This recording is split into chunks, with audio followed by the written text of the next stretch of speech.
kids! Today we are going to read chapter 10 in Charlotte's Web. It is called An Explosion. Chapter 10, An Explosion. Day after day the spider waited, head down, for an idea to come to her. Hour by hour she sat motionless, deep in thought.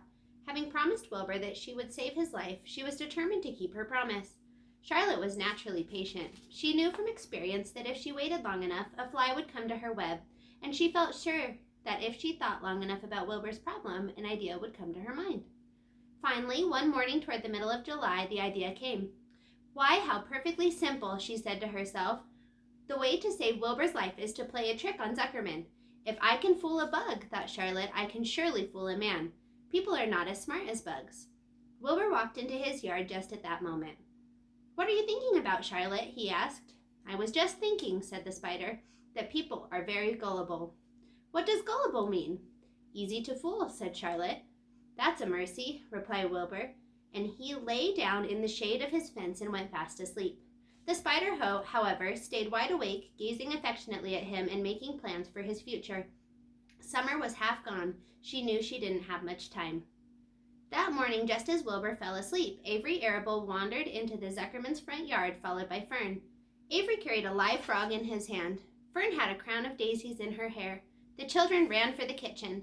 Just in time for a piece of blueberry pie, said Mrs. Zuckerman. Look at my frog, said Avery, placing the frog on the drain board and holding out his hand for pie. Take that thing out of here, said Mrs. Zuckerman. He's hot, said Fern. He's almost dead, that frog. He is not, said Avery. He lets me scratch him between the eyes. The frog jumped and landed in Mrs. Zuckerman's dishpan full of soapy water. You're getting your pie on you, said Fern. Can I look for eggs in the hen house, Aunt Edith? Run outdoors, both of you, and don't bother the hens. It's getting all over everything, shouted Fern. His pie is all over his friend. Come on, frog, cried Avery. He scooped up his frog. The frog kicked, splashing soapy water onto the blueberry pie. Another crisis, groaned Fern. Let's swing in the swing, said Avery.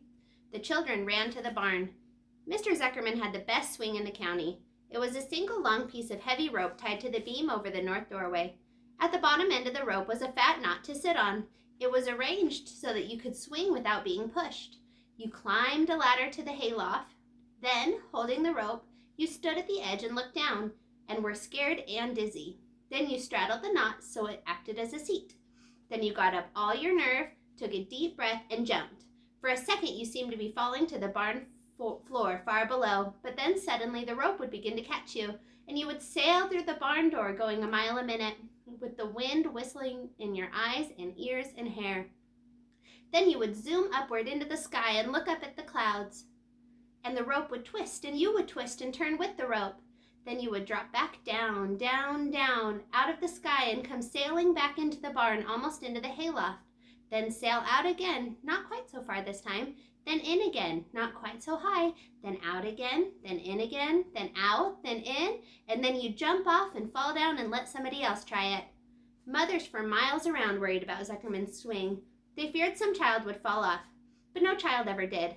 Children almost always hang on to things tighter than their parents think they will. Avery put the frog in his pocket and climbed to the hayloft. The last time I swung in the swing, I almost crashed into a barn swallow, he yelled. Take that frog out, ordered Fern. Avery straddled the rope and jumped. He sailed out through the door, frog and all, and into the sky, frog and all. Then he sailed back into the barn. Your tongue is purple, screamed Fern. So is yours, cried Avery, sailing out again with the frog.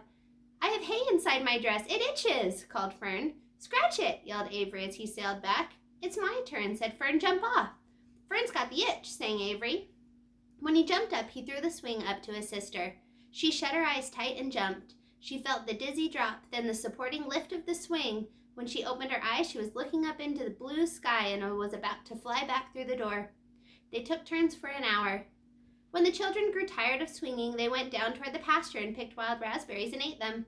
Their tongues turned from purple to red. Fern bit into a raspberry that had a bad-tasting bug inside it and got discouraged. Avery found an empty candy box and put his frog in it. The frog seemed tired after his morning in the swing. The children walked slowly up toward the barn. They, too, were tired and hardly had energy enough to walk. Let's build a treehouse, suggested Avery. I want to live in a tree with my frog. I'm going to visit Wilbur, Fern announced.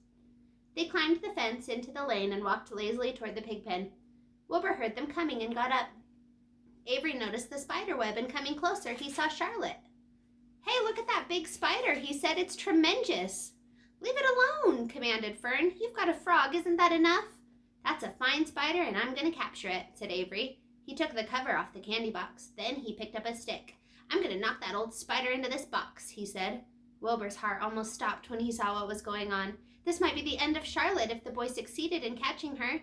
"You stop it, Avery," cried Fern.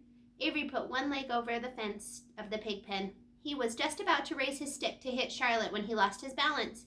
He swayed and toppled and landed on the edge of Wilbur's trough. The trough tipped up and then came down with a slap. The goose egg was right underneath. There was a dull explosion as the egg broke, and then a horrible smell. Fern screamed. Avery jumped to his feet. The air was filled with the terrible gases and smells from the rotten egg. Templeton, who had been resting in his home, scuttled away into the barn. "Good night," screamed Avery. "Good night. What a stink. Let's get out of here." Fern was crying. She held her nose and ran toward the house. Avery ran after her, holding his nose. Charlotte felt greatly relieved to see him go. It had been a narrow escape. Later on that morning, the animals came up from the pasture. The sheep, the lambs, the gander, the goose, and the 7 goslings.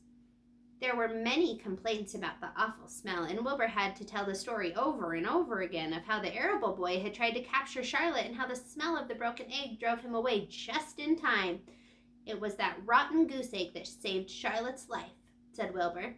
The goose was proud of her share in the adventure. "I'm delighted that egg never hatched," she gabbled. Templeton, of course, was miserable over the loss of his beloved egg. But he couldn't resist boasting. "Pays to save things," he said in his surly voice. "A rat never knows when something is going to come in handy. I never throw anything away." "Well," said one of the lambs, "this whole business is all well and good for Charlotte, but what about the rest of us? The smell is unbearable. Who wants to live in a barn that is perfumed with rotten egg?" "Don't worry, you'll get used to it," said Templeton. He sat up and pulled wisely at his long whiskers, then crept away to pay a visit to the dump. When Lurvy showed up at lunchtime carrying a pail of food for Wilbur, he stopped short a few paces from the pig pen. He sniffed the air and made a face. "What in thunder?" he said, setting the pail down. He picked up the stick that Avery had dropped and pried the trough up. "Rats," he said. "Phew! I might have known a rat would make a nest under this trough. How I hate a rat." And Lurvy dragged Wilbur's trough across the yard and kicked some dirt into the rat's nest, burying the broken egg and all Templeton's other possessions. Then he picked up the pail.